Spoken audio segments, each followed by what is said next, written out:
un impacto en el resto de los estados financieros y en la financiación que veremos luego.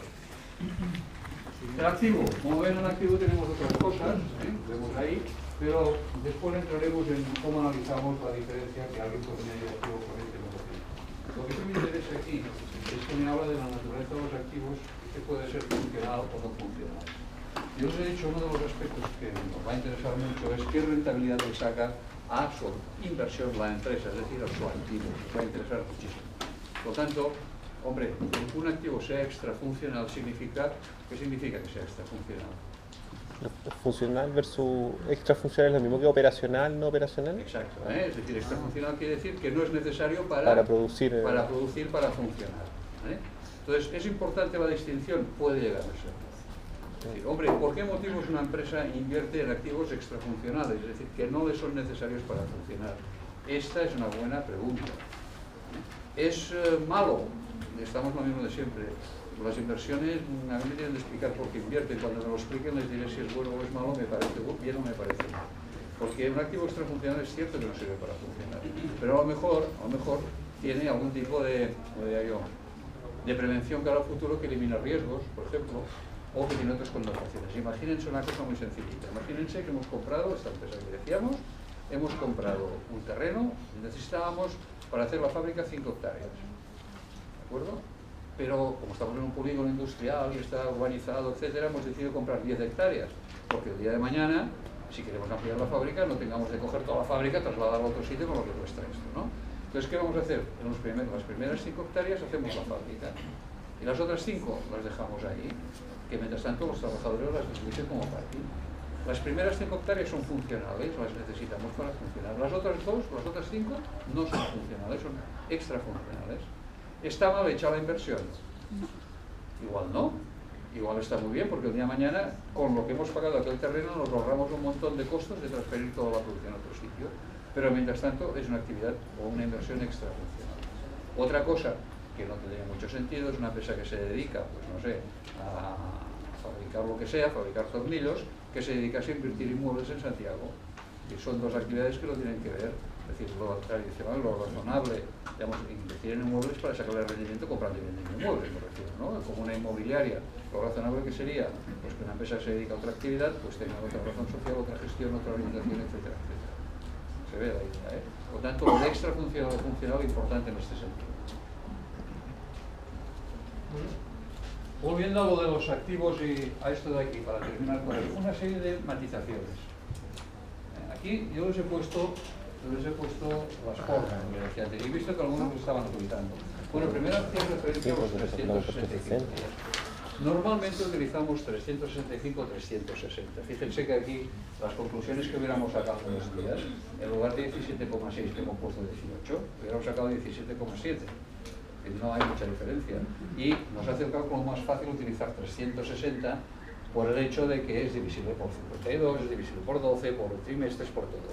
Entonces, en la práctica, para hacer los cálculos como hemos hecho nosotros, mentales o rápidos y demás, se utiliza 360. Pero les prometo, el año sigue teniendo 364 días. Si son bisiestos, 366, ¿no? Por eso está puesto, ¿eh? Si hacen una fórmula en un Access, pongan 365, que al fin y al cabo el ordenador le da igual multiplicar una cosa o la otra, ¿no? Pero 360 es importante. Y después fíjense lo que pone ahí.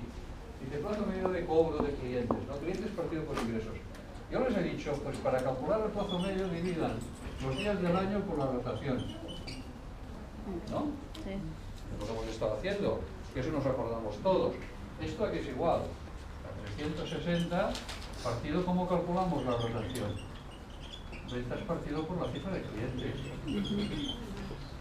¿No? Y eso es igual que clientes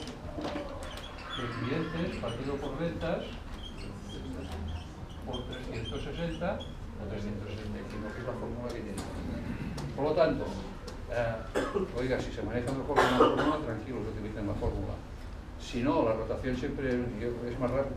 Insisto, mi experiencia es que nos acordamos más de la rotación, del tema de la rotación, que si queremos calcular esto y estamos hablando con alguien y nos recordamos de que era clientes partido por ventas o ventas partido por clientes. Y si no tienes el manual a la mano, pues no te quedas ahí con la inseguridad, ¿no? Otro aspecto importante también, aquí hablamos de ventas y de clientes, ¿no? Claro, esto lo cogemos, esta cifra la cogemos ¿de dónde? La de ventas. Resultado. La cuenta de resultado. ¿Y esta la cogemos de él? Balanza. Balance. Por lo tanto, son dos datos de naturaleza distinta. Lo voy a decir. 1 de enero, 31 de diciembre. La cifra que hemos cogido para hacer todos los cálculos en este caso ha sido ¿cuál? Esos son euros, ¿no? Hemos cogido esta cifra, la cifra de clientes. Ya sabemos que un balance me da la foto en un momento determinado. Las ventas no es una foto, es la actividad de todo el año. Por lo tanto, al dividir una cosa con la otra que hemos hecho, hemos supuesto que la cifra de clientes ha estado ahí todo el año. Que hemos tenido invertido durante todo el año lo mismo, cuando posiblemente no ha sido así. Muy posiblemente la cifra de clientes pues igual ha hecho esto, cogiendo las ventas. Entonces, normalmente, si se tiene la información y se quiere precisar un poquito más, lo que se suele hacer es decir, hombre, más que coger el de fin de año, que está bien porque ya me dice cosas, cojamos el primero que sabemos que tenemos porque es el final del año anterior y hacemos el promedio. Saldo inicial más final dividido por 2. Nos acercaremos más. ¿Se ve esto? Si tuviéramos una información mensual, pues la mensual, es decir, dividido por 12, nos acercaremos más. Y si tuviéramos la diaria, sería casi exacto. No la tiene nadie ni cuenta que hace. Bueno, los bancos la tienen, eso sí, por la cuenta que les trae. ¿Se ve este pequeño detalle? Otra apreciación, ya como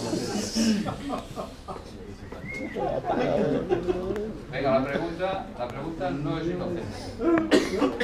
La cifra de ventas, ¿lleva IVA? No lleva ahí. Pregunto. Sí, siempre hay alguien que dice que sí. Y no, alguien dirá, depende. Si la cifra de ventas lleva IVA. Si le saca del estado de resultados, no lleva IVA.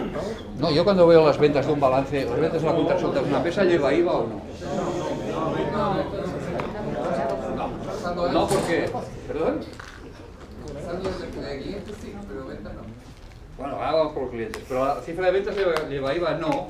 ¿Por qué? Porque el IVA no es un ingreso para la empresa. Se define, se dice que es un impuesto neutro. Pero vamos, no lleva IVA, no tiene IVA. Entonces la pregunta, como dicen por ahí arriba, la siguiente pregunta es, ¿y aquí lleva IVA? La cifra de clientes. Sí, para pagar, para cobrar. Claro, los clientes cuando les mandan una factura y pone total comprado 100 más IVA 19. Sí, 19. 19, 100 por 19, 119. Claro, el cliente no me paga el 19 por un lado y me dice, los otros 100 ya te los pagaré dentro de 90 días. ¿A qué no? No lo hacen aquí en Chile eso, ¿no? En España no lo hacen así. Me lo pagan todo dentro de 90 días. Sí. Por lo tanto, quiere decir que la cifra de clientes sí lleva IVA. Salvo que seas exportador, salvo que estés en sectores, en actividades exentos de IVA con IVA reducido. Ya. Entonces, cuidado porque aquí estamos haciendo una pequeña incorrección haciendo esto. Entonces sería bueno que si supiéramos cuál es el IVA que está pagando el cliente, si no es exportaciones, si no está metido en un sector que tiene IVA, hombre, se puede corregir. Pues sí, oiga, mira, multiplicamos las ventas por 1,19 y ya está. Suponiendo que el cliente entonces sería más homogéneo. ¿Qué le va a ocurrir? Las conclusiones que van a sacar van a ser las mismas. Lo que pasa es que el plazo de días que ustedes calculen se ajustará más a la realidad. ¿Por qué? Porque habrá tenido en cuenta que hay una diferencia entre el nivel. ¿Se ve esto?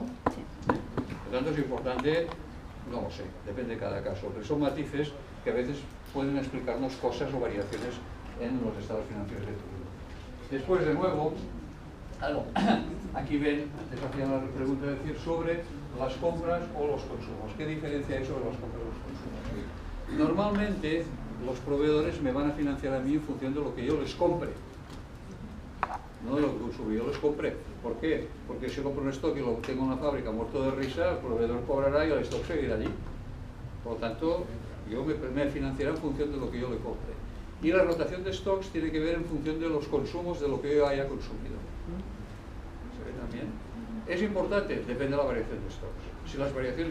Si la diferencia entre el stock inicial y final no es grande, les va a dar lo mismo. Por lo tanto, como muchas veces no tenemos el dato directo y hay que calcularlo de lo que serían los consumos, utilizamos, digamos, lo que sería el coste de las ventas, lo que serían las compras, los aprovisionamientos, etc.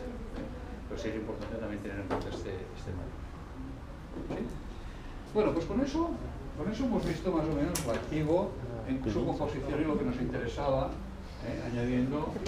Tengo una espinilla. Bueno, aquí tiene un ejemplo del capital de trabajo, está, no sé con qué datos, pero es algo parecido. Las necesidades cíclicas, los recursos cíclicos, y aquí en este caso, inventarios clientes, los datos por si alguien tiene alguna duda, siempre a través de las rotaciones. Aunque insisto, si alguien está más cómodo con las fórmulas porque las sabe de memoria, adelante, no sería yo que le diga lo contrario, mucho menos. ¿Listo? ¿Dudas hasta aquí? Bueno, pues hemos visto el activo, vamos a pasar al otro lado de la expresión. Vemos que en el activo había dos masas patrimoniales, el activo corriente y no corriente, un año, recordemos en mente, un año de separación entre uno y otro en el plazo de inversión, con el matiz de los inventarios, que es el ciclo de vida normal de la actividad de la empresa. Y en el patrimonio neto pasivo, en el patrimonio pasivo, vemos que hay tres masas patrimoniales. Vemos pasivo corriente y pasivo no corriente. Vamos a aplicar el mismo criterio. Pasivo corriente, deudas que tiene de pagar la empresa como máximo hasta dentro de un año. Es decir, si hoy es día, ya no sé qué día es, día 7 de julio del 2014, pondríamos aquí aquellas deudas que tiene que pagar la empresa hasta el día 7 de julio del 2015. Todo lo que tuviera que pagar a partir de allí entraría como pasivo no corriente. Y para aquellos que lo estudiaran de otra manera, el pasivo corriente sería lo que llamamos antes exigible a corto plazo, que también se llama pasivo circulante, y el pasivo, digamos, no corriente sería aquello que hablamos de exigible a largo plazo. Si hace una transacción ahí, pues está perfecto. Y el patrimonio que sería, digamos, la diferencia, como decíamos, entre el activo y el pasivo, entendido como tal, la suma de los dos pasivos, tanto corriente como no corriente. ¿Listo? Por tanto, fíjense que el balance, esto es activo menos esto. Visto de patrimonio, adquiere una estructura a corto plazo y otra estructura a largo plazo, cogiendo siempre el año de horizonte. Hay empresas que dicen que el horizonte de un año, para ellos, digamos, más de un año no es largo plazo, sino es larguísimo plazo, porque ellos son tan volátiles y vamos, el sector es tan así que las cosas van mucho más rápidas y que 3 meses ya es largo plazo, ¿no? Pero eso puede ser cierto, no digo que no, pero digamos, es general y todo el mundo acepta hablar de largo plazo del plazo de un año, es decir, por muchas características que tenga un sector. Dicho lo cual, la estructura a corto plazo que vemos del balance ya vemos cuál es, la que se mantiene entre el activo no corriente y lo que es el activo corriente, perdón, y el pasivo corriente, que por alguno me hacían unos cálculos que ahora entraríamos en ellos. Y la estructura a largo plazo sería aquella formada por el activo no corriente y el patrimonio y el pasivo corriente. No corriente. ¿Por qué? Fíjense que al lado le he puesto yo recursos permanentes, porque si yo me lo miro financieramente, lo que puedo estar, digamos, hasta cierto punto convencido de que tanto el pasivo no corriente como el patrimonio son recursos financieros que voy a mantener por el plazo de un año, de más de un año, porque lo he construido así. Por tanto, desde un punto de vista estrictamente financiero, puedo decir que son 4 masas patrimoniales las que tengo. 2 en el activo, 2 en el patrimonio neto y pasivo, unas a corto y las otras a largo. Y obviamente estas masas patrimoniales conforman distintas posibilidades, distintas situaciones de equilibrio o desequilibrio. Por ejemplo, aquí ven una primera situación, esta primera de la adelante ven que está en un cuadrado del activo que pone activo no corriente, debajo activo corriente, y en la parte de la derecha pone patrimonio neto, es decir, esta empresa no tiene pasivos. Vemos que es una empresa que tiene una cierta inversión en activo no corriente, por lo tanto es posible que sea una empresa industrial, pues que tenga una fábrica. Si fuera una comercial tendría un activo corriente mucho mayor, stocks, clientes y demás, y a lo mejor no tendría activo no corriente, porque no tendría una fábrica, no tendría un taller, etc. Claro, desde la estructura financiera de esta empresa, ¿qué podrían decir ustedes de esta estructura? Económicamente podríamos decir que es una empresa que...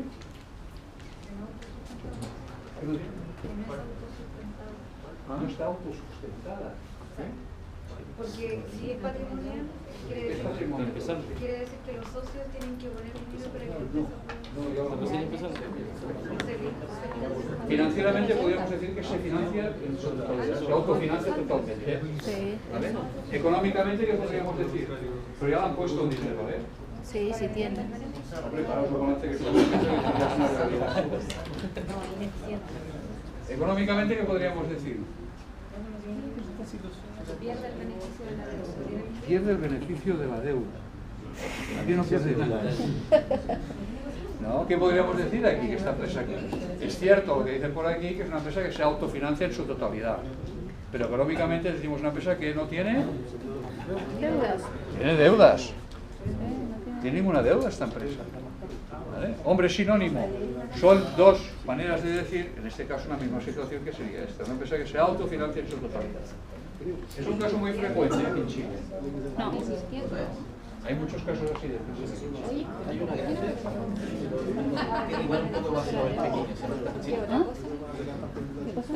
Habría que verla, que no me lo creo que sea exactamente así. Otra materia. No es frecuente, no es una situación frecuente.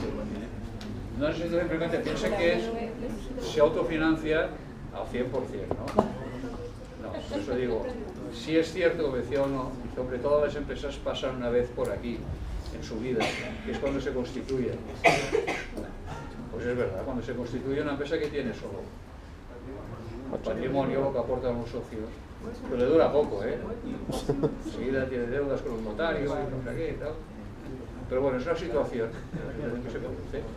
Aquí a la derecha ven otra situación. Aquí, en esta otra empresa, esta de aquí, la de arriba, la de la derecha, tienen el mismo activo. ¿Vale?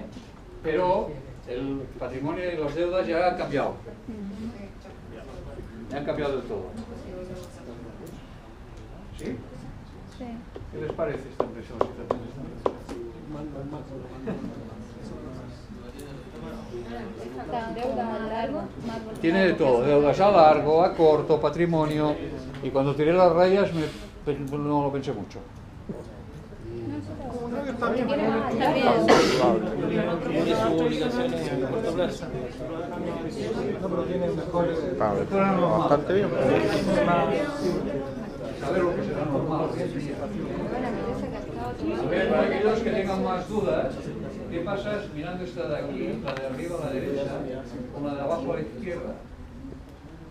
Que el activo es el mismo, pero el patrimonio y el pasivo no. ¿Ven alguna diferencia así? La deducción. Sí. Está financiando Tiene activo no otro plazo corriente. mayor que el otro, eso es verdad.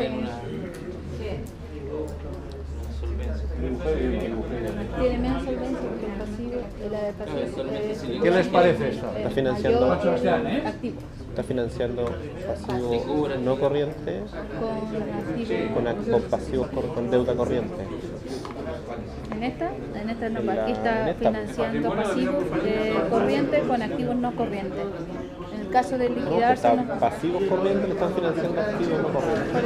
Este pedacito está financiando con pasivo con deuda corta. Con larga. Claro, esto de abajo Con deuda está corta está más endeudado. financiando con deuda corta, activos largos, activos. Juan Sebastián nos dice, la de abajo está más endeudada. Sí, para todas las masas. Y esta de aquí está más endeudada. No, pero en realidad está más endeudada también. Esa está más endeudada que esta. Esto es verdad. Sí.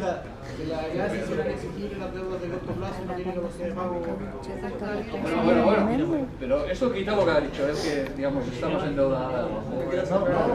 Y eso es bueno o es malo. Porque antes aquí Patricia decía, es que esta no tiene